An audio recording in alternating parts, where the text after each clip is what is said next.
Team Uganda, we focus. Abazannyi abagenda okukiikirira eggwanga kuliko abakazi 2 n'abasajja 4. Kuwano kuliko nnamba emu wa Uganda Lions awedde, Charlotte Nagaba, Osiri William, Ssenyondo Godwin Nakana, Aliho Isaac, Atambo Nesmas n'abalala. Ttiimu eno yalina okutwala abazannyi abawerako, n'olw'ebbula ly'ensimbi basobodde okutwala abazannyi 7 bokka. Mu kyo, National Council of Sports esasulidde abazannyi 2 tikeeti z'ennyonyi.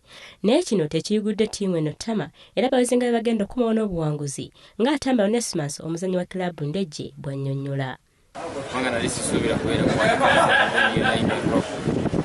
naye era emirundi gye ngenzeeyo gyonna abantu benzanye nabo beebamu kati sikyalina kubateeka onna tiyinja kutya kala obaki abakazi genza okugyota kubanga bajja participatinga individually naye ku ttiimu y'abasajja ttiimu gye tuteera ekyali ttiimu nnungi nnyo.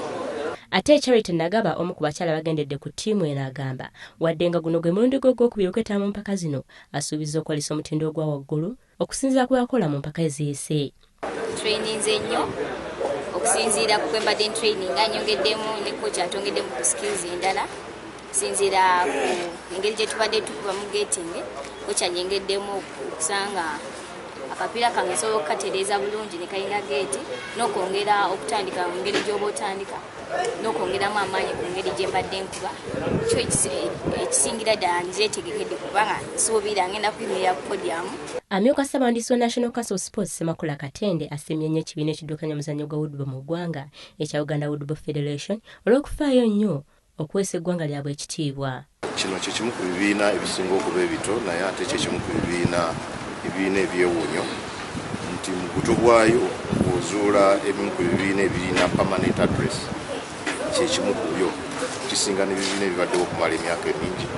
Ate bw'otunula mu performance yakyo ng'ekibiina kyekibiina kyokka ekikyakiikiridde ekyekyasobodde okufuna ttiimu ya Uganda egenda mu World Cup emirundi egisinga okuba emingi.